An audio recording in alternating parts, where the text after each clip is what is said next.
꼭 알아야 할 어제의 뉴스. 고 노무현 전 대통령 유족이 오늘 정진석 자유한국당 의원을 고소했습니다. 정 의원이 노 전 대통령 죽음에 대해 뇌물 관련 수사에 이은 부부싸움 때문이었다는 글을 소셜미디어에 올려 노 전 대통령 부부의 명예를 훼손한 혐의입니다. 아버님이 도대체 누구에게 무슨 잘못을 하였기에 계속 현실 정치에 소환되어야 하는 것인지 이해할 수 없습니다. 노 전 대통령 아들 건호 씨는 정치권이 고인의 죽음을 이용한다고 했습니다. 재수사가 사실상 불가능하다는 점을 이용한 정치 공세라는 겁니다. 유족 측은 노 전 대통령의 죽음을 정치적 공격에 동원하는 일이 반복되지 않게 하기 위해 법적 대응으로 맞서게 됐다고 밝혔습니다. 이미 저 세상에서 쉬고 계신 분입니다. 추악한 셈법으로 고인을 욕보이는 일이 다시 없길 바랍니다. 서울중앙지검은 조만간 사건을 배당하고 본격적인 수사에 착수할 방침입니다. 자유한국당 홍준표 대표는 노 전 대통령 서거 논쟁을 자제하자면서도 당시 의혹을 다시 거론했습니다. 문제를 키우는 것은 결국은 640만 달러 뇌물 사건의 재수사 문제와 범죄 수익 환수 문제에 귀착이 될 수 있다는 것을 경고합니다. 서거와 범죄는 별개로 수사해야 한다는 주장은 8년 전 국정원이 개발 유포한 논리입니다. 이에 앞서 정진석 의원은 2010년 문재인 대통령이 봉하마을 조성 문제를 청와대와 상의해왔다는 사실을 공개하며 노 전 대통령 서거에 대한 MB정부 책임론 진화에 나섰습니다. 정 의원은 이명박 정부 청와대 정무수석 출신입니다. 이어 정 의원은 현 정부가 적폐청산을 하자면서 같은 방식을 되풀이하고 있다며 MB정부에 대한 수사를 정치보복으로 규정하는 공세도 이어갔습니다. 민주당은 자유한국당의 악의적인 정치공세라고 맞섰습니다. 정치보복 프레임 구축을 시도한다 하더라도 국민들은 그 의도를 간파하고 넘어가지 않을 것입니다. 국민의당과 정의당 등 야권 역시 최근 드러나고 있는 이명박 정부의 정치 댓글 작성 등 정권 차원의 범죄 의혹을 노무현 전 대통령 서거 사건으로 물타기하는 것이라고 비판했습니다. 국정원 적폐청산 TF 조사 결과에 따르면 이명박 정부 당시 국정원은 2009년 2월 자칭 보수를 표방한 미디어워치 창간 과정부터 깊숙이 개입했습니다. 미디어워치는 박근혜 전 대통령 탄핵 무효를 주장하는 변희재 씨가 대주주 겸 대표 고문으로 있습니다. 국정원은 미디어워치를 활용해 당시 청와대와 한나라당 등에 대한 측면 지원을 해야 한다는 내용의 보고를 청와대에 올렸습니다. 해당 매체에 직접적으로 창간 재원 마련과 관련한 조언까지 해줬습니다. 국정원은 이후에도 이 친정부 매체를 지속적으로 챙겼습니다. 대선이 있던 2012년에는 미디어워치가 경영난으로 이른바 종북 매체에 대한 대응이 위축될 것으로 우려된다고 청와대에 보고하기도 했습니다. 국정원은 내부 직원들을 동원해 직접 미디어워치 지원 활동도 폈습니다. 국내 기업체와 정부 부처 등을 담당한 직원들에게 미디어워치의 정기 구독과 광고 지원 요청을 하도록 지시한 겁니다. 삼성 등 26개 민간 기업에 미디어워치 광고 지원을 요청했고 실제로 이 매체는 2009년 4월부터 2013년 2월까지 4억 원가량의 광고를 땄습니다. 국정원이 정부 지원 매체 창간을 이끌고 민간 기업을 압박해 경영까지 지원한 것이어서 법적인 논란도 제기될 것으로 보입니다. 방송 중간에 좋아요를 눌러주시면 새날팀들에게 큰 힘이 됩니다. 미리 감사합니다. 트위터가 진짜 언론입니다. 이번에 그 호주산 갈비, 찜용 갈비 이번에도 매진됐대요. 와, 완판이요? 네, 완판. 네. 뭐 아직 날짜가 남았는데도. 뭐 이분들이 한번 이제 진정한 실력으로 승부하시나 보죠. 매년 이렇게 반복되는 걸로 보아. 저번에 제가 말씀드린 게 맞습니다. 제 음모론이. 처음에는 선물하려고 샀어. 근데 그 다음에는 이게 맛있어 보이는데 하고 바로 본인이 먹고 그 다음 명절에는 자기들이 시켜 먹는 걸로. 그래서 선물용이 안 나간대요. 가정용 찜만 나간다고. 오, 진짜 인기는 좋은 것 같아요. 그래서 올해는 아예 선물용을 안 했잖아요. 그랬는데 완판이 된 거예요? 그렇지. 근데 요즘에 그 중국에서 호주산 갈비나 이런 걸 엄청 많이 수입해 가지고 물량이 없대요. 그래서 가격도 좀 오르곤 했죠. 어쨌건 뭐 완판됐으니까 감사드리고요. 이벤트가 있었잖아요. 온누리 상품권. 맞다. 네. 당첨되신 분들 저희들이 알려드리겠습니다.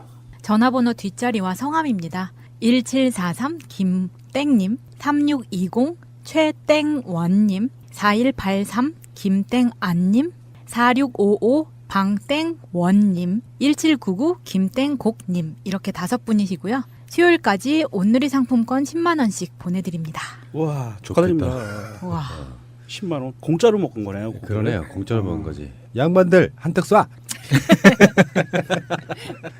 축하드려요. 아이고 이번 고향에 가면은 갈비찜 주실려나. 진짜 명절날에는 갈비찜 최고입니다. 자, 오진 축산 뭐 구매해 주신 분들께 감사드리고요. 내년 설에 뵙겠습니다. 제도로서의 민주주의가 흔들리고 불타는 일은 이제 없습니다. 민주주의가 밥이고 밥이 민주주의가 되어야 합니다. 가볍게 이야기 하나 하겠습니다. 김광석 씨 부인이 지금 요즘에 언론상에 나타나고 있어요. 그 서희순 씨가 인권위에 진정했대요. 본인은 억울하다고 하죠. 나타나는 걸로만 보면 이게 억울할 게 없는 사건인데 정말 억울하면은 경찰에 고발을 해야죠. 무고죄로. 그렇게 한다. 법적 예. 대응한다 그렇고 최근에 예. 뭐 이 사건을 강용석이 맞네 안 맞네 논란도 살짝 있었고요. 근데 의혹투성이니까 상식적으로 이해 안 되잖아요. 예. 예를 들어서 언론 플레이 하는데 서현 양이 장애가 있어서 시댁에서는 거들떠보지도 않았는데 이게 뭔 소리냐. 아니다. 이쪽에서는 그런 일이 없다. 이렇게 서로 그런 식으로 이렇게 공방을 주고받는데 그게 친정어머니도 손녀가 죽었다는 걸 모르고 있었다잖아요. 장모 김광석 씨의 장모 인터뷰도 봤는데 그분이 하는 말은 전 당연하다고 생각해요. 어쩌면 자기 딸 보호하려고 하는 인터뷰에 무슨 의미가 있어 그게. 객관적으로 우리 같은 사람들이 봤을 때 뭔가 좀 이상하다. 뭐 이런 거고. 그리고 지금 경찰에서는 김광석 씨 사건은 공소시효 때문에 조사가 불가능하다 이런 얘기도 나오고 있고요. 그래서 김광석 법을 만들자 이런 거고요. 또 한 가지가 있죠. 그래서 김광석 법이 통과되지 않으면 공소시효 문제로 수사를 할 수가 없기 때문에 수사 기소가 불가능하기 때문에 지금 이상호 기자가 주장하는 바는 고인이 된 김광석 따님의 사망에 관계된 수사를 먼저 해야 되겠다라는 그런 취지인 것 같고요. 사실 그런 면은 있습니다. 이게 인권위에 진정을 했다는 것은 사실은 이제 뭐라고 얘기를 해야 되나. 그 사람의 입장을 대변하자고 보면 이제 본인을 마녀 사냥한다. 라는 그것 때문에 지금 인권위에 진정을 한 거고요. 사실 이제 그 우리나라의 많은 사람들이 지금 공분을 하고 있잖아요. 김광석 씨 관련된 거 부분은 팬도 많았지만 그 사이에 벌어졌던 그 상황들이 너무 명료하지 않기 때문에 공분들을 하고 있는 거고요. 일종의 마녀사냥이라고 그 주장할 수는 있어요.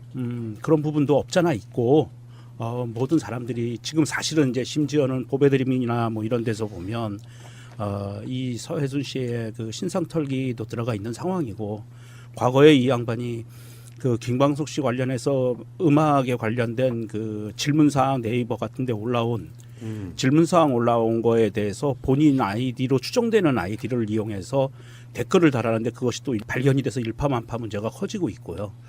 이런 상황인데 사실은 이제 이게 법적인 문제로 좀 가서 판결이 되면 될 것 같고요. 이것이 온라인상에서 너무 과도하게 신상털기는 조금 부적절하지 않나 싶기도 합니다. 사실은. 이상호 기자 인터뷰도 해보고 느낀 건데 세상의 모든 의혹 사건은요. 인과관계 이런 것들이 맞아떨어지지 않으니까 네. 거기에 대해서 의혹을 갖는 것이거든요. 박근혜 이명박 때 일어났던 일들에 대한 음모론도 다 거기서 출발하는 거거든요. 상식적이지 않으면 누구나 다 의혹을 품을 수 있는 겁니다. 근데 법의 한계. 예를 들면 김광석 씨가 막 돌아가셨는데 목격자가 부인이야. 그런 경우에 부인을 그 당시에는 의심할 수가 없었죠. 근데 나중에 벌어지는 일을 보면 이게 의심할 만한 어떤 정황이 있다 이런 거고. 김광석 부인 서혜순 씨의 오빠 뭐 전과 13범이었다는 그 당시에 그분의 동거녀 뭐 증언들이 보면 그때 당시에 사건 현장에 있었다고 알려진 뭐 동거녀의 뭐 행방을 찾는다 뭐 이런 것도 있고요.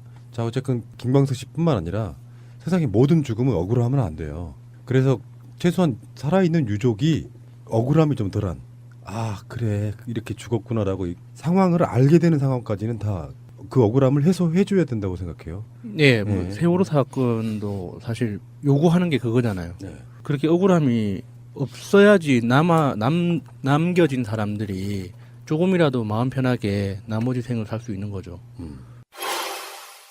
검찰이 재수사에 들어간다고 합니다. 서현양 사망건에 대해서. 그래서 이제 그 소환을 한다고 하는데 혹시 소환 날짜는 안 받으셨죠? 네. 예. 오늘 뉴스 보니까 소환한다고 하니까 곧 연락이 갈 테고. 서혜순 씨께서도 간다라고 말씀하신 걸로 알고 있습니다. 예. 그래서 이제 그 부분부터 좀 짚어봤으면 좋겠는데, 2007년 12월 23일이었습니다. 개인적으로는 다시 떠올리기 어려울지 좀 모르겠습니다만. 서연이, 예. 왜 주변에는 알리지 않으셨을까요? 10년이 지났는데. 올해가 딱 10년 되는 예. 해인데,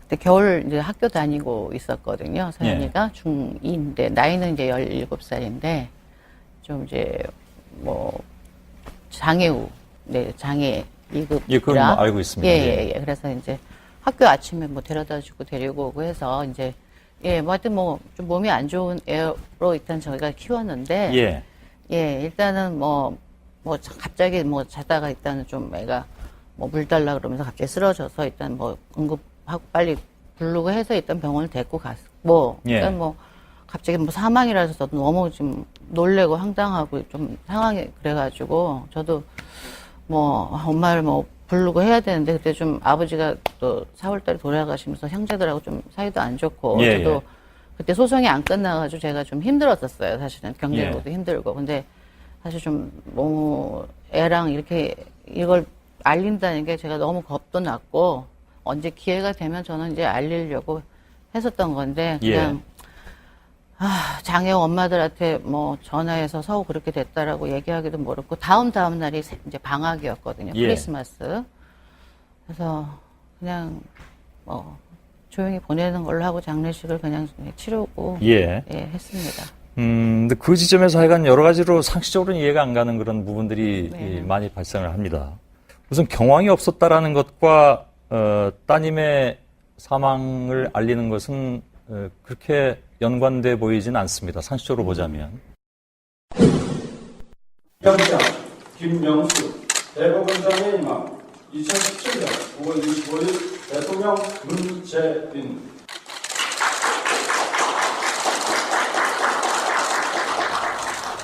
정치를 개입하는 것은 대통령 또 정부 국회가 감당해야 될 몫인데 이 사법개혁은 사법부가 정치적 중립과 독립 속에서 독자적으로 해내야 되는 것이어서 아마 국민들도 그렇고 또 사법부 내부에서도 그렇고 우리 심의원장님께 아주 기대가 큰 것 같습니다. 국민들의 걱정도 많고 기대도 많은 걸 잘 알고 있습니다. 열심히 노력해서 응원할게요. 문재인 대통령이 방송하는 오늘 김명수 대법원장을 임명했습니다. 그러면서 이제 여기서 한 이야기 중에 사법부 수장에 혹시라도 공백이 생길까 걱정했는데 국회와 야당이 삼권 분립 정신을 존중한 덕분에 공백 없이 취임하시게 돼 다행이다. 지금 국민은 우리 정치도 사법부도 크게 달라져야 한다고 생각하는 것 같다. 이렇게 이야기를 했고요. 이 두 분은 공식적으로 첫 만남일 거예요. 본 적이 없을 거야. 그럴 수 있겠네요. 그럴 가능성이 없죠. 그러니까 여기저기서 인사 추천을 받아서 그중에 검증 개몽 결과 사법부 개혁에는 아주 적임자라고 생각해서 대통령이 아마 거기에 임명을 했을 거라고 생각이 들고요. 사실 홍준표도 그렇고 김진태 의원도 그렇고 오늘 그 임명장 수여하는 모습을 보면서 정말 아차 싶었을 거예요. 사실은 김일수 헌법재판소장을 통과시켜주고 김명수 대법원장을 낙마시키는 게 자기들로서는 훨씬 더 큰 이익인데. 색다른 시각인데? 내가 왜 그랬을까? 정말 땅을 치고 후회할 겁니다. 특히 김진태 의원 같은 경우는 그 선거법 위반으로 춘천지법에서 의원직 상실형 받았잖아요. 그래서 지금 대법원으로 상고한 상태인데 그 춘천지법원장이 김명수 대법원장이었잖아요. 국회에서 보좌진식이나 하신 분이 이렇게 유치하게 그 법적으로 하면 되는 거지 뭘 김명수가 당선되면 이 사람들이 더 불이익을 당할 게 뭐 있어. 그런 그쪽의 시각에서 보면은 뭔가 좀 아쉬움이 있지 않나 하는 그런 거죠. 근데 양승태 대법원장이 퇴임사하면서 보통은 다 자기 후임 대법원장에 대한 덕담을 하는데 이번에 안 했어요. 정말 그 양반 정말 이 적폐 덩어리. 거기에서 오히려 사법부에도 우리 사회에서는 뭐 이념으로 평가르기가 어쩌느니 저쩌느니 하면 이런 뒷단 얘기를 하고 나갔죠. 완전히 똥을 싼 데다가 완전히 덧똥을 쌌어요. 그래도 블랙리스트에 대해서 또 멋있게 말씀하셨더라고요. 뭐라고요? 당장 해결해야 될 문제라고. 문재인 대통령한테 임명장을 받고 바로 출근을 했어요. 대법원에 출근하는 길에 블랙리스트에 관련해서는 이 부분에 대해서는 바로 결정해서 다시 조사해야 될 문제다. 조사할지 안 할지를 바로 결정해야 될 문제다. 이렇게 발언을 했고요. 법원 블랙리스트 문제는 사실은 이제 좀 대법원장의 의지가 제일 그 중요한 사항이기 때문에 이거는 밝혀져야 될 문제일 것 같고요. 청산해야 될 문제인 것 같습니다. 그 대법원장이 그 자리에 앉아서 그 임명하는 해결해야 될 문제가 엄청나게 많더만요. 사법부 수장 그럼 대법원장 그냥 올라가서 뭐 대충 뭐 어떻게 하나보다 이런 게 아니고 차관급 인사만 해도 수십 명. 법원 내에요? 그렇죠. 보통 이 검찰과 법원 쪽에 있는 분들이 좀 직급이 높아요. 다른 공무원들보다. 무슨 뭐 지법원장 정도만 해도 차관급이에요. 굉장히 많아요. 그러면서 뭐 여러 가지 그러니까 대법원이 이제 획기적으로 바뀐다고 보면 되는 게 확실히 그런 건 있어요. 개혁을 하는 주체가 제가 항상 그런 이야기 드리지만 이명박이 대통령 되면 깨끗한 나라 기대할 수 없어요. 다 그런 식으로 해쳐먹는 데 이용되기 때문에 어떤 흠결도 없잖아요. 대법원장이 6년 임기 동안 갖고 있는 그 권한들이 있습니다. 좀 정리해서 간단히 말씀드리면 대법관 임명 제청권이 있고요. 각급 법원을 지휘할 수 있는 지휘권이 있고요. 각급 법원장 지명권이 있습니다. 그리고 헌법재판관 3명에 대해서 지명할 수 있는 지명권이 있고요. 전국 판사 3,000명 임명권이 있습니다. 고등법원 부장판사 승진을 할 수 있는 결정권을 갖고 있죠. 어마무시하네요. 그러니까 입법, 사법, 행정이잖아요. 네, 사법부의 수장인 거예요. 그러니까 우리 생각보다 훨씬 더 받아들인 사람에 따라서는 최고의 권력기관이 법원일 수도 있어요. 그러니까 우리가 대한민국 헌법에 의해서 민주주의에 따라서 대한민국은 입법부, 사법부, 행정부로 나누어져 있는데 우리가 그동안 매일 뉴스에 나오는 것은 행정부와 입법부에 대한 뉴스만 많았잖아요. 그런데 사실은 이제 이 사법부도 그 축 중의 하나이다. 물론 임명권은 대한민국 최고의 그 수장인, 최고 존엄인 대통령이 갖고 있지만 이거 대통령이라는 직책은 사법부의 대법원장을 임명하는 대통령은 행정부의 수장으로서 하는 게 아닙니다. 행정부의 수장으로서 하는 게 아니라 대통령이라는 고위 직함으로 하는 거기 때문에 조금 다르기는 하고요. 그래서 입법부, 사법부, 행정부에서 균형을 맞추는 어떤 그 굉장히 중요한 자리고요. 사법부가 그동안 이상한 행태를 보이면서 벌어졌던 우리나라의 수많은 적폐들 많았었잖아요. 대법원, 그러니까 상고까지 가서 벌어지는 문제들. 이런 문제들이 깨끗하게 이번에 6년 동안 정리됐으면 좋겠어요.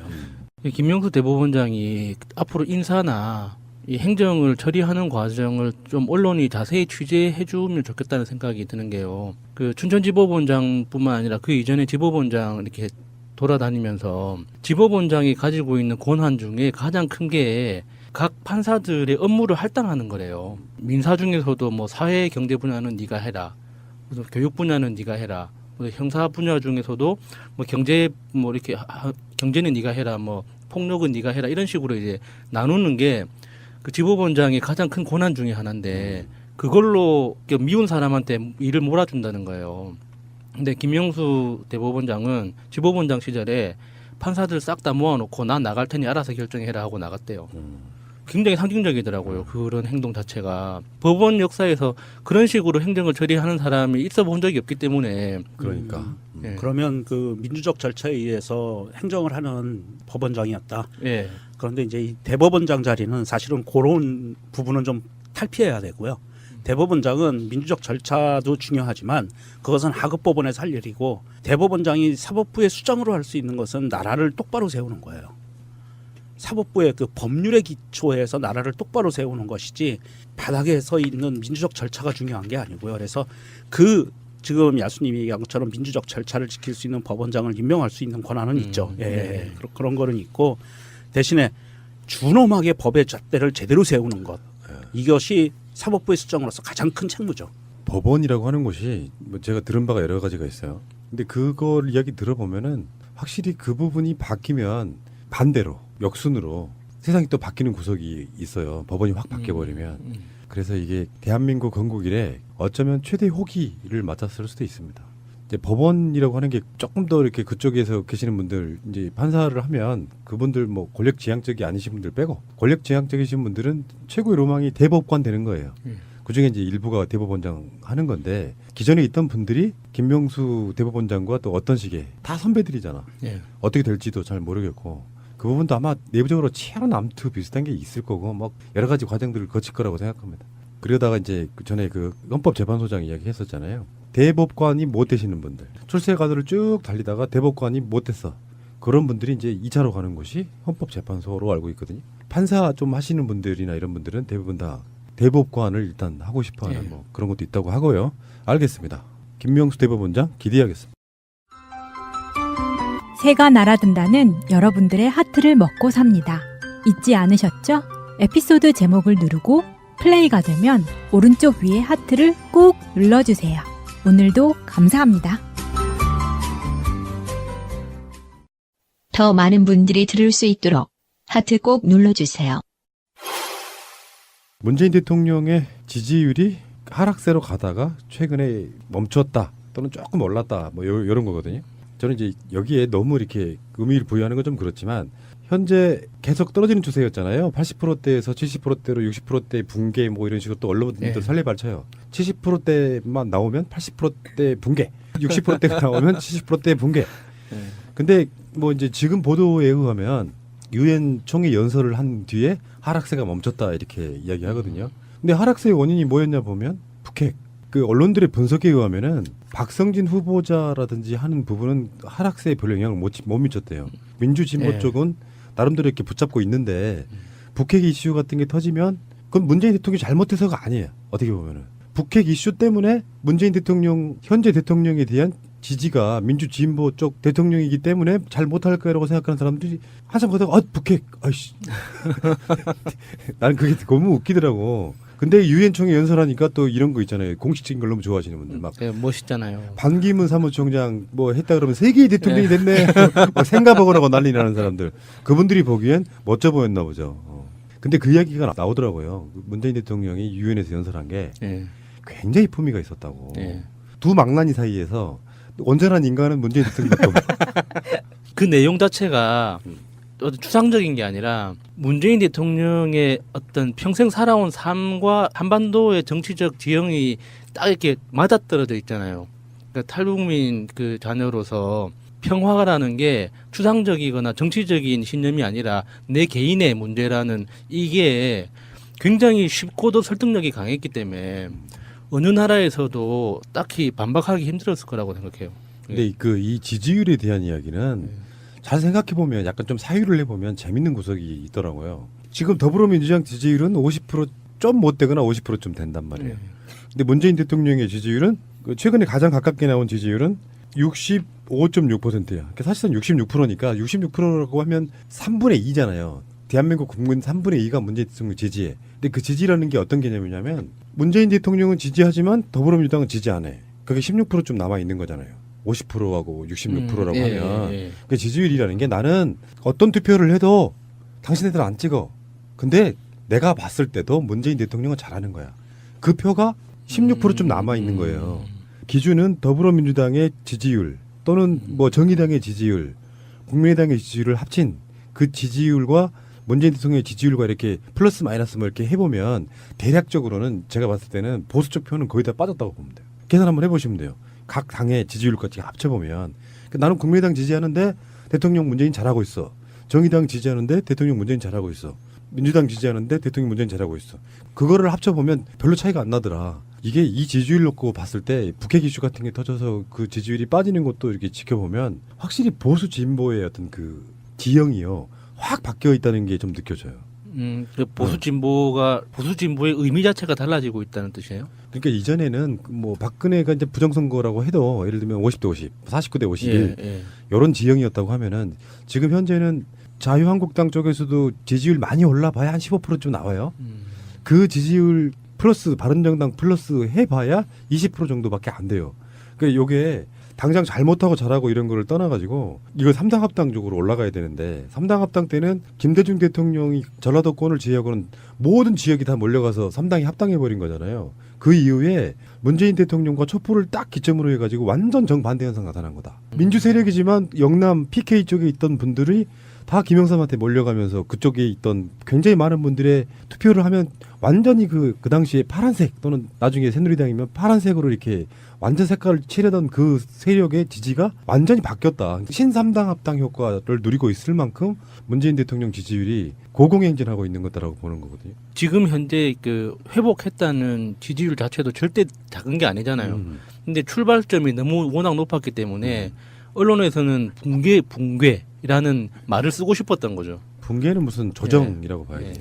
사실 이번 지지율 조사에서 눈여겨볼 부분이 대통령 지지율이 계속 지속적으로 살살 빠져나가고 있었거든요.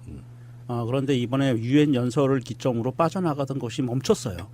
그것이 중요한데 대한민국의 모든 거의 99.9%의 언론은 이렇게 표현을 합니다. 4주 연속 하락.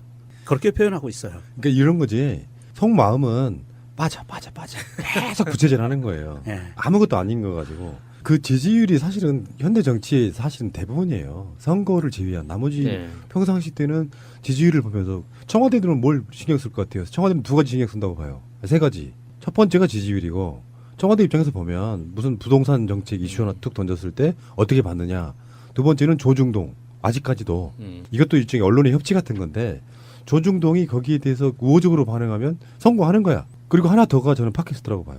웃을 일이 아니라 어떤 정책들에 대해서 조중동도 듣지만 팟캐스트도 들으면서 이쪽 분위기가 어떤가. 예를 들면 박성진이 뉴라이트라는 이게 툭 튀어나왔어. 근데 팟캐스트에서 그거를 비판한다거나 하면 좀 아뜨거 하는 거고 아무 말도 안 하고 있어 우리같이. 박성진에 대해서. 그러면 청와대 입장에서는 후유. 아이고 다행.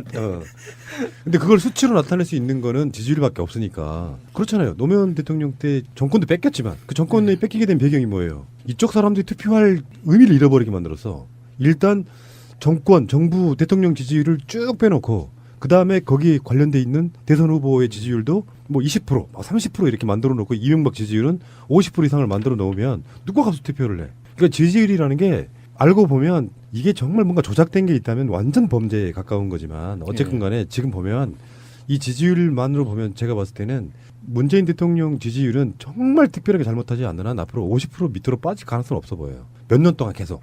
그러니까 50% 지지율이라는 게 뭐냐면 그 지지율을 바탕으로 해서 기본적으로 여당이 득을 좀 보는 케이스 이런 경우 있잖아요. 박근혜 지지율이 막 우리가 3%까지 빠졌잖아요. 탄핵 때. 그래도 자유한국당 지지율은 10몇 프로 나왔단 말이에요. 그 당시에 새누리당 지지율은. 그런 경우에는 박근혜가 자유한국당의 민폐인 경우 정반대인 경우도 있거든요. 대통령 지지율이 막 고공행진하면 여당 지지율이 대통령 지지율 때문에 조금 더 올라가는 경우 대통령 지지율이 50% 이상만 유지하면은 앞으로 있을 선거들 뭐 내년 지방선거 그 다음에 있는 뭐 총선 이런 것들이 상당히 영향을 받는다고 봐야겠죠. 그리고 사실 개혁 초반기 때는요. 숫자가 부족한 게 좋을 수 있어요.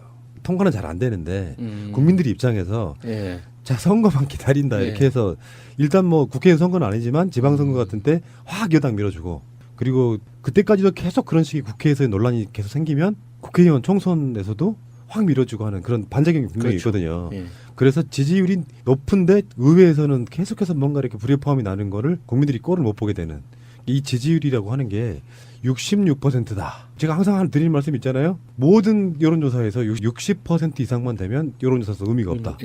이제 보통 분들 다시 말씀드리지만 60대 40 이렇게 보시면 안 되고요. 대부분의 이슈는 10%에서 많게는 20 몇 프로까지 모르겠다가 있습니다. 그러니까 잘못하고 있다가 40%가 아니라 한 20% 정도나 15% 정도밖에 안 돼요. 비교해보면 그게 자유한국당 지지율이야. 그런 방식으로 가는 거죠. 그러니까 잘하고 있다가 잘못하고 있다보다 한 3배 그 정도 훨씬 더 많은 그런 상태에서는 국정 꾸려가기가 참 편하죠.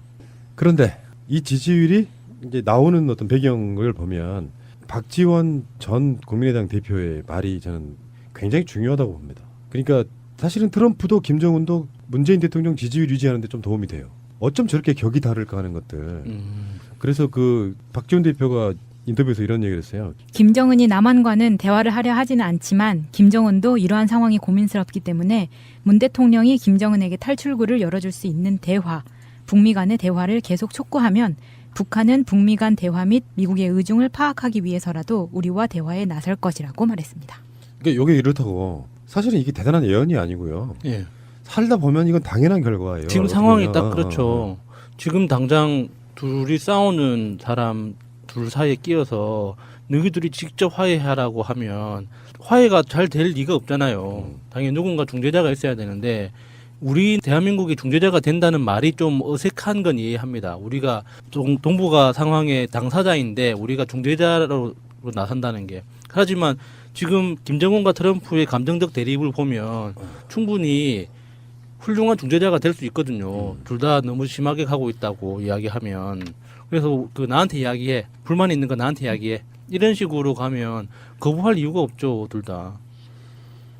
그러면서 이제 문재인 대통령에 대해서 극찬한 게 있어요. 오랜만에. 자, 미국과 북한의 막말, 감정적 대응으로 전쟁이 나면 우리 국민, 민족이 다 죽는다. 강력한 견제와 제재를 말씀하시면서도 평화와 대화를 강조한 문재인 대통령이 가장 품위 있는 연설을 했다. 라고 박지원 전 대표가 칭찬을 하셨네요. 예. 그런 거 있죠. 품위에 떠올리는 말 없어요? 이명박 박근혜 시절에 엄청 많이 들었던 말 중에 하나. 국격. 이게 진정한 국격이죠. 뭐 쓸데없는 거 말도 안 되는 걸로 국격을 막 해대해서 우리가 막 비웃었던 경험이 나요. 근데 실제로 국격을 가장 많이 떨어뜨린 사람은 제가 봤을 땐 박근혜죠. 예. 전 세계적으로 굉장히 웃음거리가 됐으니까. 뭐 저런 대통령이 다 있어 하면서. 근데 반대로도 뭐 그런 상황이 벌어지는 거죠. 그런 대통령 다음에 인권 변호사 출신의 사람이 대통령이 돼서 위원회에서 처음 나와가지고 바로 전전날은 세계 시민상도 받고 연설을 이렇게 유창하게 이런 경우 있잖아요. 박근혜가 영어를 열심히 해가지고 뭐 4개국어를 한 해 만에 이런 소리 하면서 영어로 연설을 해. 뭐 할 수는 있어. 그런 거를 국격이라고 얘기하는 사람들이 있었죠. 그건 아니지. 예. 오히려 한 나라의 대통령일수록 자기 나라 언어로 이야기하는 게 그렇죠. 훨씬 더 국격스러운 겁니다. 사실 요즘 돌아가는 국제 정세를 보면 미국하고 북한은 지금 거의 그 낭떠러지 끝에 서로 낭떠러지 끝으로 달려가고 있는 형국이거든요. 21일 날 김정은이 공식 성명을 발표하고 23일 날 미국이 B-1B 전폭기를 동해에 있는 공해상으로 북한의 최단거리까지 역사 이래로 최단거리까지 접근을 했고요. 폭격 훈련을 비행 훈련을 했고 거기에 따라서 또 북한에서는 김정은 그 성명의 뒤를 이어서 평양 시내에서 대규모 반미 집회가 열렸어요. 공식적인 그 행사였습니다. 이거는 북한 정부가 관계된 이런 상황들이 23일 날 동시에 벌어졌거든요. 이런 그 일촉즉발의 사실은 국제 정치를 하시는 국제 정세를 분석하시는 분들이 보기에는 지금 굉장히 한반도가 위험한 상태로 가고 있다. 이런 전망들을 하고 있는데 조금 그 다른 분석도 가능해요. 사실 이런 부분에서 아무도 얘기를 안 하는데 북한이 올해 2017년에 헌법을 개정을 했습니다. 그래서 헌법을 개정해서 그 이전에는 북한의 그 최고 권력기관이 국방위원회였어요. 그래서 국방위원장 누구였죠? 김정일 국방위원장이었죠. 그런데 이 국방위원회라는 직제를 없앱니다. 그래서 개헌을 하면 이 헌법에 들어가 있는 거거든요. 그래서 헌법에 어떻게 들어가 있냐면 거기도 상권분립이 있잖아. 네, 그럼요. 그 군사, 당, 행정부 이렇게 해가지고. 예, 그래서 올해 그 개정되기 전에 북한 헌법의 제6장 국가기구를 보면 1절에는 최고인민회의라고 나와요. 이거는 이제 뭐 국회 같은 역할을 하는 건데 가장 그 높은 기구고요. 그 다음에 나오는 것이 조선민주주의인민공화국 국방위원회 이렇게 나온다. 2절에. 그 다음 기구고 이거는 조선민주주의인민공화국의 최고 영도자다. 국방위원회 위원장이 이렇게 못 박혀 있어요. 그래서 김정일이었었죠 이게. 그런데 이것을 바꿔가지고 이번 개헌에서는 어떻게 바꿨냐 하면 국무위원회라는 걸 만들어요. 그러니까 국무위원회를 만들었는데 이 국무위원회라는 역할은 뭐냐 하면 행정부라는 거예요. 우리나라 행정부. 그래서 행정부의 수장이 됐어요. 김정은이가. 그래서 행정부의 수장이 됐는데 그러니까 이제는 앞으로는 김정은을 얘기할 때는 김정은은 직책이 3개입니다. 김정은의 직책은 노동당 위원장, 북한군 최고사령관, 그 다음에 국무위원회 위원장이에요. 네, 아직은 주석은 못 된 거죠. 주석은 김일성밖에 없고요. 없고. 네, 없어요. 그 헌법에 못 박혀 있어요. 김일성은 최고 존엄. 북한의 태조. 맞아요. 그렇게 표현이 돼 있어요. 태조. 북한의 사회주의 국가를 만든 지조로 표현이 돼 있어요. 헌법에. 거기도 개헌하자고 하겠네. 그러면 그렇게 따지면은 지금 김정은이는 세종인데 태종급 아닌가요? 태조는 이제 김정일이죠. 김정일이었고요. 그래서 김정은이 역할이 이번에 그 성명서를 굉장히 강경한 성명서를 냈는데도 불구하고 북한군 최고사령관 명의로 낸 게 아니고요. 국무위원회 위원장 명의로 냈어요. 무슨 말씀이냐면 행정부의 수장의 명의를 낸 거예요. 그 뜻은 뭐냐 하면 김정은이는 김정일이 갖고 있던 선군 정치를 이제는 버린 거예요. 헌법에서. 그러니까 선군 정치 군대를 앞세워서 그 모든 국가 역량을 군대에다 몰아줬었잖아요. 김정일이. 그게 선군 정치인데 그것을 헌법에서 아예 버린 거예요. 그러니까 군사독재를 버렸다는 뜻이고. 그렇죠. 예. 행정부의 중심으로 국가 체제를 운영해 나간다는 건데 김정은이 그 발표했던 성명서의 강경한 내용만을 볼 게 아니라 김정은이 어떤 직책으로 이 성명서를 발표했는지를 보면 김정은의 현재 스탠스 위치가 보인다는 거죠. 제가 우리 명정님을 국정원 직원으로 의심해 왔던 것이 이제 오늘 해소가 됩니다. 확실합니다. 아니 조금 저도 안타까운 게 뭐냐면 이번에 그 북한 범법이 개헌된 부분을 좀 찾아보고 싶었는데 대한민국에서는 열람 불가가 돼 있어요. 아직 묶여 있어요. 그럼 어떻게 알았어? 뭐 서칭. 근데 그 이전 헌법 어디로 신고해야 되죠? 1111 123. 그 이전 헌법까지는 123은 다산 콘서트 거기로 하시면 돼요. 그 이전 개정 전 헌법까지는 우리나라 통일부에서 자료를 줘요. 그렇겠죠. PDF 파일로 주는데 이번에 개정된 헌법은 아직 우리나라에서는 공식적으로 배포가 안 되고 있고요. 그래서 그건 읽어드리지 못합니다. 제가 갖고 있음에도 불구하고. 근데 열람이 안 돼요. 우리나라에서는. 외국에 나가면 열람이 되는데. 북한에 대한 이해가 확 생겼어요. 주석이 김일성이 영구 결번인지 몰랐네. 영구 결번 맞아요. 영국이 온리원. 이게 재미로 볼 거는 아닌데 한번 제가 북한 헌법의 전문을 읽어드릴까요? 지금 안철수 깔 시간이 없어요. 잠깐만 읽어드릴게요. 이거 보면 조선민주주의인민공화국 위대한 수령 김일성 동지의 사상과 영도를 구현한 주체의 사회주의 조국이다라고 돼 있고 두 번째가 중요합니다. 위대한 수령 김일성 동지는 조선민주주의인민공화국의 창건자이며 사회주의 조선의 시조이시다. 이렇게 돼 있어요. 맞네. 헌법에 이렇게 돼 있어요. 맞네. 태조 맞네. 네. 헌법에 이렇게 박혀 있어요, 아예. 그게 백두혈통이라는 거죠? 그렇죠, 백두혈통. 시조. 그러니까 우리는 뭐 그거를 비판하고 말고를 떠나가지고 북한은 왕조 국가라는 것을 그러니까 시조라고 하니까 왠지 아래서 나왔을 것 같은 느낌이 확 드네요. 차라리 그냥 왕으로 하지 왜 뭘? 뭐 정은이 왕, 정일이 왕 이렇게. 근데 우리 입장에서만 바라보는 관점이기 때문에 예를 들어서 민주주의라는 게 그런 거 아니에요? 국민들이 그렇게 생각하고 있다면 우리가 거기에 대해서 간섭할 수 없는 거. 오랜 시간 동안에 세뇌도 한몫을 했을 거라고 생각이 들고요. 그 왕조 국가임을 인정해 달라가 사실은 핵 보유국 인정해 달라보다 훨씬 더 뒤 안에 숨겨져 있는 말이다. 저는 이렇게 보거든요. 알겠습니다. 어쨌든 간에 문재인 대통령이 품이 있다고 말하는 건 굉장히 극찬이거든요.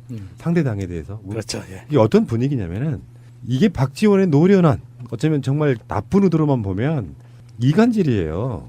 안철수가 국정주의 택해서 막 욕 먹고 있고 문재인 대통령은 김명수 대법원장 임명도 할 수 있게 됐고 유엔에서 연설도 했잖아요. 근데 자기 입장에서는 안철수가 꼴보기 싫은 거야. 자기 당에. 그래서 문재인 대통령을 이렇게 한끗 치컷 세워줌으로써 안철수에게 너 들어 이렇게 하는 그런 시그널도 저는 있다고 보는 거예요. 근데 안철수가 최근에 자유투표 했잖아요. 자유투표 합시다. 당대표로서. 거기에 대한 3가지 쉴드를 했어요. 스스로. 처음부터 자유투표에 맡기고 제 의견은 이야기하지 않겠다고 했는데 갑자기 투표 당일 몇 시간을 앞두고 밝히는 것은 국민 입장에서는 마지막 순간에 마음을 바꾼 것으로 비친다. 지난 몇 달간 우리 논리와 상관없이 국민은 우리 당이 몇 가지 중요한 고비에서 마지막 순간에 우왕좌왕한 것으로 인식하고 있다. 처음부터 입장을 밝혔으면 몰라도 마지막에 그렇게 했다면 좌고우면하다. 마지막 순간에 또 일관성을 지키지 못했다고 생각했을 것이다. 이 사람아, 좌고우면하는 것이 일관성이야. 차라리 계속 그렇게 하지. 그런 말도 있더라고요. 안철수는 절대로 실수하지 않는다고.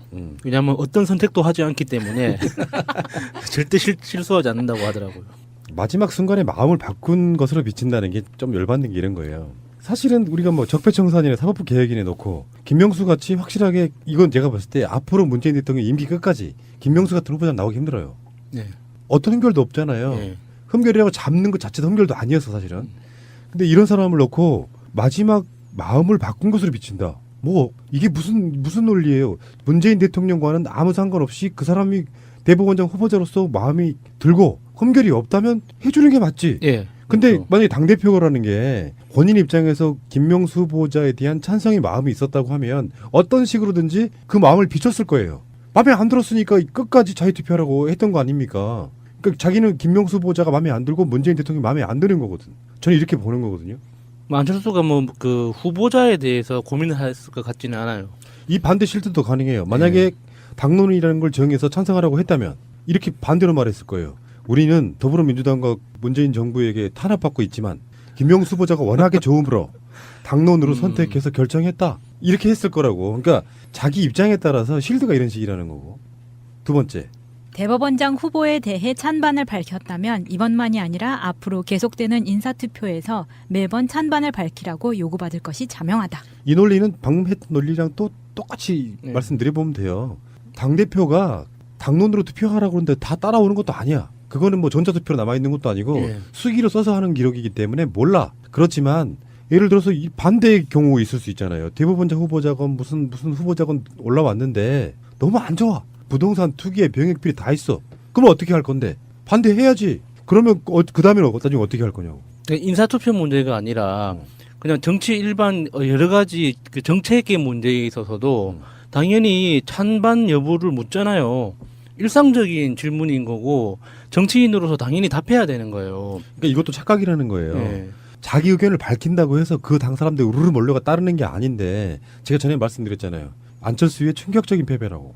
예. 김명수 인준해서 표 분석을 해보면 그래서 지금 본인 나름으로는 그 충격적인 패배를 벗어나기 위해서 혼자 계속 자가 발전하고 있는 거예요.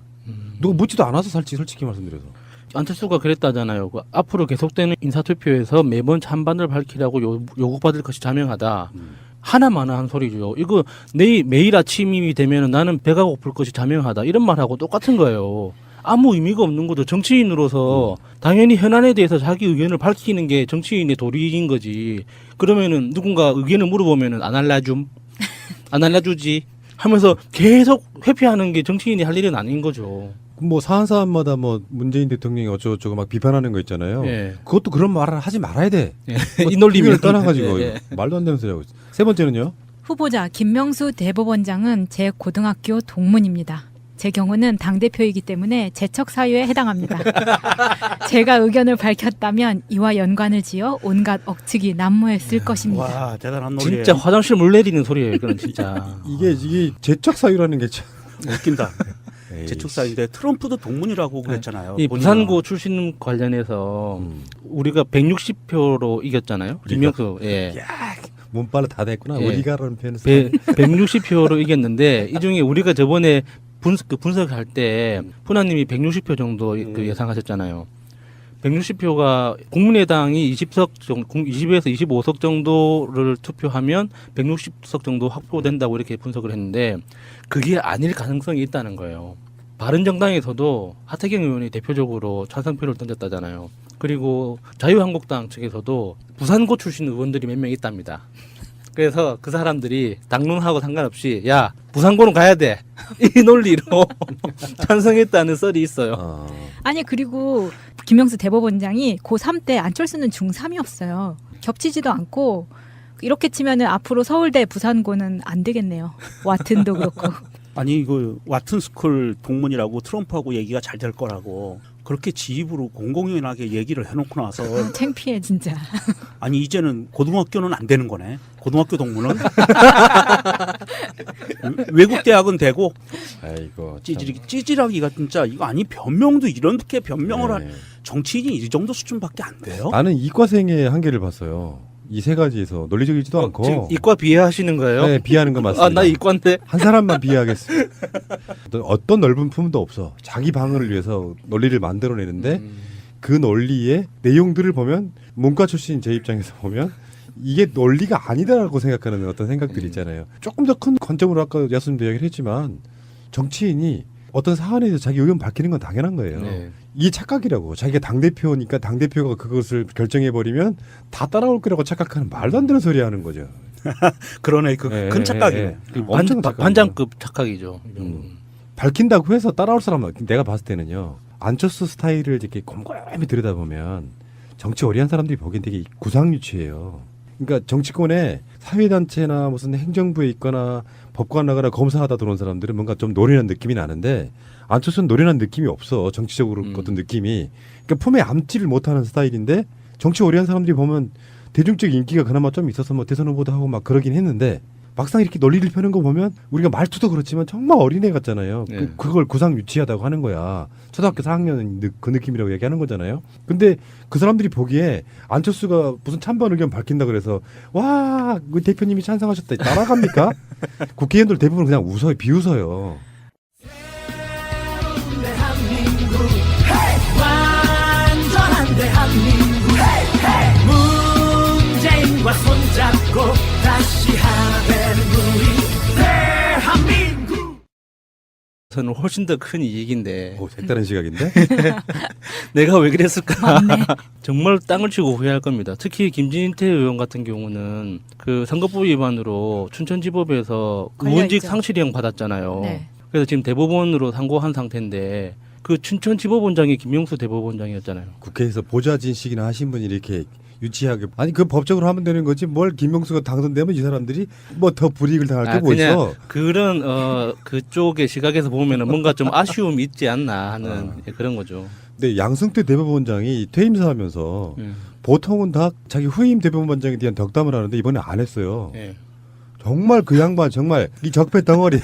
거기에서 오히려 사법부에도 우리 사회에서는 뭐 이념으로 평가르기가 어쩌느니 저쩌느니 하면 이런 뒷단 얘기를 하고 나갔죠. 완전히 똥을 싼 데다가 완전히 덧똥을 쌌어요. 그래도 블랙리스트에 대해서 또 멋있게 말씀하셨더라고요. 뭐라고요? 당장 해결해야 될 문제라고. 문재인 대통령한테 임명장을 받고 바로 출근을 했어요. 대법원에 출근하는 길에 블랙리스트에 관련해서는 이 부분에 대해서는 바로 결정해서 다시 조사해야 될 문제다. 조사할지 안 할지를 바로 결정해야 될 문제다. 이렇게 발언을 했고요. 법원 블랙리스트 문제는 사실은 이제 좀 대법원장의 의지가 제일 그 중요한 사항이기 때문에 이거는 밝혀져야 될 문제일 것 같고요. 청산해야 될 문제인 것 같습니다. 그 대법원장이 그 자리에 앉아서 그 임명하는 해결해야 될 문제가 엄청나게 많더만요. 사법부 수장 그럼 대법원장 그냥 올라가서 뭐 대충 뭐 어떻게 하나보다 이런 게 아니고 차관급 인사만 해도 수십 명. 법원 내에요? 그렇죠. 보통 이 검찰과 법원 쪽에 있는 분들이 좀 직급이 높아요. 다른 공무원들보다. 무슨 뭐 지법원장 정도만 해도 차관급이에요. 굉장히 많아요. 예. 그러면서 뭐 여러 가지 그러니까 대법원이 이제 획기적으로 바뀐다고 보면 되는 게 확실히 그런 건 있어요. 개혁을 하는 주체가 제가 항상 그런 이야기 드리지만 이명박이 대통령 되면 깨끗한 나라 기대할 수 없어요. 다 그런 식으로 헤쳐먹는 데 이용되기 때문에 어떤 흠결도 없잖아요. 대법원장이 6년 임기 동안 갖고 있는 그 권한들이 있습니다. 좀 정리해서 간단히 말씀드리면 대법관 임명 제청권이 있고요. 각급 법원을 지휘할 수 있는 지휘권이 있고요. 각급 법원장 지명권이 있습니다. 그리고 헌법재판관 3명에 대해서 지명할 수 있는 지명권이 있고요. 전국 판사 3,000명 임명권이 있습니다. 고등법원 부장판사 승진을 할 수 있는 결정권을 갖고 있죠. 어마무시하네요. 그러니까 입법, 사법, 행정이잖아요. 네, 사법부의 수장인 거예요. 그러니까 우리 생각보다 훨씬 더 받아들인 사람에 따라서는 최고의 권력기관이 법원일 수도 있어요. 그러니까 우리가 대한민국 헌법에 의해서 민주주의에 따라서 대한민국은 입법부, 사법부, 행정부로 나누어져 있는데 우리가 그동안 매일 뉴스에 나오는 것은 행정부와 입법부에 대한 뉴스만 많았잖아요. 그런데 사실은 이제 이 사법부도 그 축 중에 하나이다. 물론 임명권은 대한민국 최고의 그 수장인, 최고 존엄인 대통령이 갖고 있지만 이거 대통령이라는 직책은 사법부의 대법원장을 임명하는 대통령은 행정부의 수장으로서 하는 게 아닙니다. 행정부의 수장으로서 하는 게 아니라 대통령이라는 고위 직함으로 하는 거기 때문에 조금 다르기는 하고요. 그래서 입법부, 사법부, 행정부에서 균형을 맞추는 어떤 그 굉장히 중요한 자리고요. 사법부가 그동안 이상한 행태를 왜 주변에는 알리지 않으셨을까요? 10년이 지났는데.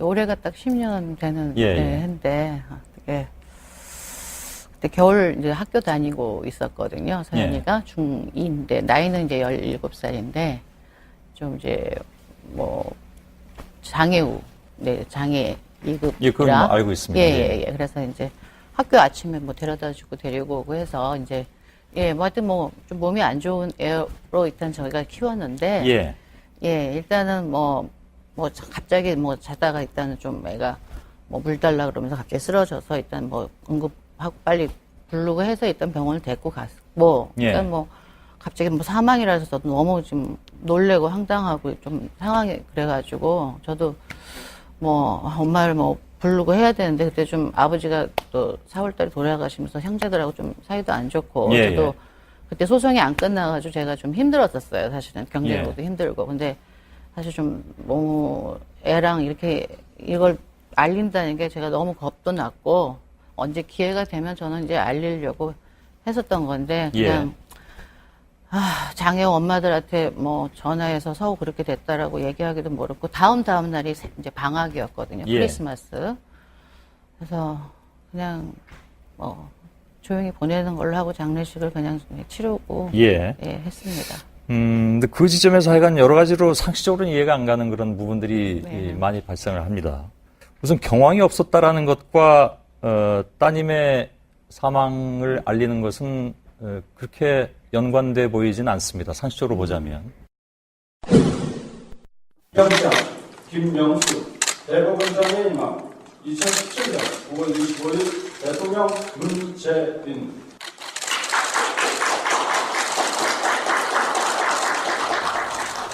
정치를 개혁하는 것은 뭐 대통령 또 정부 국회가 감당해야 될 몫인데 이 사법개혁은 사법부가 정치적 중립과 독립 속에서 독자적으로 해내야 되는 것이어서 아마 그 국민들도 그렇고 또 사법부 내부에서도 그렇고 우리 심의원장님께 아주 기대가 큰 것 같습니다. 국민들의 걱정도 많고 그때도 많은 걸 잘 알고 있습니다. 열심히 노력했고 응원했습니다. 문재인 대통령이 방송하는 오늘 김명수 대법원장을 임명했습니다. 그러면서 이제 뭐 여기서 한 이야기 중에 사법부 수장에 혹시라도 공백이 생길까 걱정했는데 국회와 야당이 삼권 분립 정신을 존중한 덕분에 공백 없이 취임하시게 돼 다행이다. 지금 국민은 우리 정치도 사법부도 크게 달라져야 한다고 생각하는 것 같다. 이렇게 이야기를 했고요. 이 두 분은 공식적으로 첫 만남일 거예요. 본 적이 없을 거야. 그럴 수 있겠네요. 그럴 가능성이 없죠. 그러니까 여기저기서 인사 초청을 받아서 그중에 검증해본 결과 사법부 개혁에는 아주 적임자라고 생각해서 대통령이 아마 거기에 임명을 했을 거라고 생각이 들고요. 사실 홍준표도 그렇고 김진태 의원도 그렇고 오늘 그 임명장 수여하는 모습을 보면서 정말 아차 싶었을 거예요. 사실은 김일수 헌법재판소장을 통과시켜주고 김명수 대법원장을 낙마시키는 게 자기들로 꼭 알아야 할 어제의 뉴스. 고 노무현 전 대통령 유족이 오늘 정진석 자유한국당 의원을 고소했습니다. 정 의원이 노 전 대통령 죽음에 대해 뇌물 관련 수사에 이은 부부싸움 때문이었다는 글을 소셜미디어에 올려 노 전 대통령 부부의 명예를 훼손한 혐의입니다. 아버님이 도대체 누구에게 무슨 잘못을 하였기에 계속 현실 정치에 소환되어야 하는 것인지 이해할 수 없습니다. 노 전 대통령 아들 건호 씨는 정치권이 고인의 죽음을 이용한다고 했습니다. 재수사가 사실상 불가능하다는 점을 이용한 정치 공세라는 겁니다.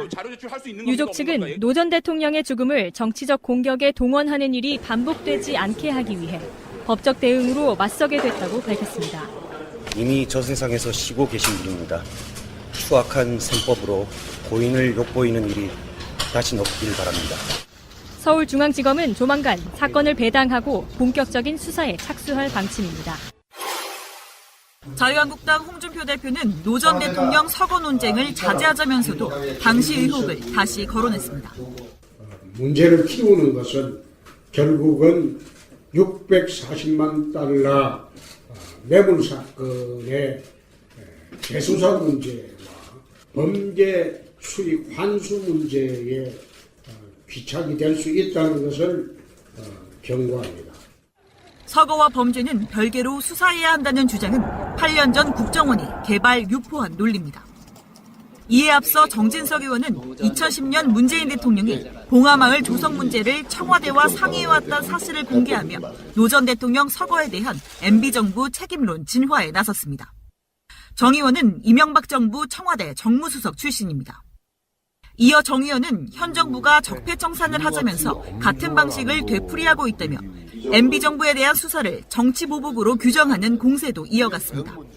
민주당은 자유한국당의 악의적인 정치공세라고 맞섰습니다. 정치보복된 구축을 시도한다 하더라도 국민들은 그 의도를 간파하고 넘어가지 않을 것입니다. 국민의당과 정의당 등 야권 역시 최근 드러나고 있는 이명박 정부의 정치 댓글 작성 등 정권 차원의 범죄 의혹을 노무현 전 대통령 서거 사건으로 물타기하는 것이라고 비판했습니다. 국정원 적폐청산 TF 조사 결과에 따르면 이명박 정부 당시 국정원은 2009년 2월 자칭 보수를 표방한 미디어워치 창간 과정부터 깊숙이 개입했습니다. 미디어워치는 박근혜 전 대통령 탄핵 무효를 주장하는 변희재 씨가 대주주 겸 대표 고문으로 있습니다. 국정원은 미디어워치를 활용해 당시 청와대와 한나라당 등에 대한 측면 지원을 해야 한다는 내용의 보고를 청와대에 올렸습니다. 해당 매체에 직접적으로 창간 재원 마련과 관련한 조언까지 해줬습니다. 국정원은 이후에도 이 친정부 매체를 지속적으로 챙겼습니다. 대선이 있던 2012년에는 미디어워치가 경영난으로 이른바 종국 매체에 대한 대응이 위축될 것으로 우려된다고 청와대에 보고하기도 했습니다. 국정원은 내부 직원들을 동원해 직접 미디어워치 지원 활동도 폈습니다. 국내 기업체와 정부 부처 등을 담당한 직원들에게 미디어워치의 정기 구독과 광고 지원 요청을 하도록 지시한 겁니다. 삼성 등 26개 민간 기업에 미디어워치 광고 지원을 요청했고 실제로 이 매체는 2009년 4월부터 2013년 2월까지 4억 원가량의 광고를 땄습니다. 국정원이 정부 지원 매체 창간을 이끌고 민간 기업을 압박해 경영까지 지원한 것이어서 법적인 논란도 제기될 것으로 보입니다. 방송 중간에 좋아요를 눌러주시면 새날팀들에게 큰 힘이 됩니다. 미리 감사합니다. 트위터가 진짜 언론입니다. 이번에 그 호주산 갈비, 찜용 갈비 이번에도 매진됐대요. 와, 완판이요? 네, 완판. 네. 뭐 아직 날짜가 남았는데도. 뭐 이분들이 한번 이제 진정한 실력으로 승부하시나 보죠. 매년 이렇게 반복되는 걸로 보아. 저번에 제가 말씀드린 게 맞습니다. 제 음모론이. 처음에는 선물하려고 샀어. 근데 그 다음에는 이게 맛있어 보이는데 하고 바로 본인이 먹고 그 다음 명절에는 자기들이 시켜 먹는 걸로. 그래서 선물용이 안 나간대요. 가정용 찜만 나간다고. 오, 진짜 인기는 좋은 것 같아요. 그래서 올해는 아예 선물용을 안 했잖아요. 그랬는데 완판이 된 거예요? 그렇지. 근데 요즘에 그 중국에서 호주산 갈비나 이런 게 엄청 많이 수입해 가지고 물량이 없대요. 그래서 가격도 좀 오르곤 했죠. 어쨌건 뭐 완판 됐으니까 감사드리고요. 이벤트가 있었잖아요. 온누리 상품권. 맞다. 네. 당첨되신 분들 저희들이 알려드리겠습니다. 전화번호 뒷자리와 성함입니다. 1743 김땡님, 3620 최땡원님, 4183 김땡안님, 4655 방땡원님, 1799 김땡곡님 이렇게 5분이시고요. 수요일까지 온누리 상품권 10만 원씩 보내드립니다. 와, 축하드립니다. 와, 10만 원 공짜로 먹은 거네요. 그러네요. 공짜로 먹은 거지. 양반들 한턱 쏴. 축하드려요. 아이고 이번 고향에 가면은 갈비찜 주실라나. 진짜 명절날에는 갈비찜 최고입니다. 자, 오진축산 뭐 구매해 주신 분들께 감사드리고요. 내년 설에 뵙겠습니다. 제도로서의 민주주의가 흔들리고 구타는 일은 이제 없습니다. 민주주의가 밥이고 밥이 민주주의가 되어야 합니다. 가볍게 이야기 하나 하겠습니다. 김광석 씨 부인이 지금 요즘에 언론상에 나타나고 있어요. 그 서희순 씨가 인권위에 진정했대요. 본인은 억울하다고 하죠. 나타나는 걸로만 보면 이게 억울할 게 없는 사건인데 정말 억울하면은 경찰에 고발을 해야죠. 무고죄로. 그렇게 한다. 법적 대응한다 그렇고 최근에 뭐 이 사건을 강용석이 맞네 안 맞네 논란도 살짝 있었고요. 근데 의혹투성이니까 상식적으로 이해 안 되잖아요. 예를 들어서 언론 플레이 하는데 서현 양이 장애가 있어서 시댁에서는 거들떠보지도 않았는데 이제 뭔 소리냐. 아니다. 이쪽에서는 그런 일이 없다 이렇게 서로 그런 식으로 이렇게 공방을 주고받는데 그게 친정 어머니도 손녀가 죽었다는 걸 모르고 있었다잖아요. 장모 김광석 씨의 장모 인터뷰도 봤는데 그분이 하는 말은 전 당연하다고 생각해요. 어쩌면 자기 딸 보호하려고 하는 인터뷰에 무슨 의미가 있어 그게. 객관적으로 우리 같은 사람들이 봤을 때 뭔가 좀 이상하다 뭐 이런 거고. 그리고 지금 경찰에서는 김광석 씨 사건은 공소시효 때문에 조사가 불가능하다 이런 얘기도 나오고 있고요. 그래서 김광석 법을 만들자 이런 거고요.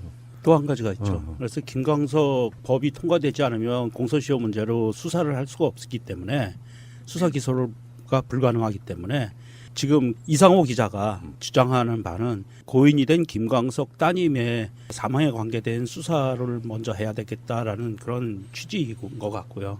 사실 그런 면은 있습니다. 이게 인권위에 진정을 했다는 것은 사실은 이제 뭐라고 얘기를 해야 되나 그 사람의 입장을 대변하자고 보면 이제 본인을 마녀 사냥한다라는 그것 때문에 지금 인권위에 진정을 한 거고요. 사실 이제 그 우리나라의 많은 사람들이 지금 공분을 하고 있잖아요. 김광석 씨 관련된 거 부분은 팬도 많았지만 그 사이에 벌어졌던 그 상황들이 너무 명료하지 않기 때문에 공분들을 하고 있는 거고요. 일종의 마녀사냥이라고 그 주장할 수는 있어요. 그런 부분도 없잖아 있고 모든 사람들이 지금 사실은 이제 심지어는 보배드림이나 뭐 이런 데서 보면 이 서혜순 씨의 그 신상털기도 들어가 있는 상황이고 과거에 이 양반이 그 김광석 씨 관련해서 음악에 관련된 그 질문사항 네이버 같은 데 올라온 질문사항 올라온 거에 대해서 본인 아이디로 추정되는 아이디를 이용해서 댓글을 달았는데 그것이 또 발견이 돼서 일파만파 문제가 커지고 있고요. 이런 상황인데 사실은 이제 이게 법적인 문제로 좀 가서 판결이 되면 될 것 같고요. 이것이 온라인상에서 너무 과도하게 신상 털기는 조금 부적절하지 않나 싶기도 합니다. 사실은. 이상호 기자 인터뷰도 해보고 느낀 건데 세상의 모든 의혹 사건은요. 인과관계 이런 것들이 맞아떨어지지 않으니까 거기에 대해서 의혹을 갖는 것이거든요. 박근혜 이명박 때 일어났던 일들에 대한 음모론도 다 거기서 출발하는 거거든요.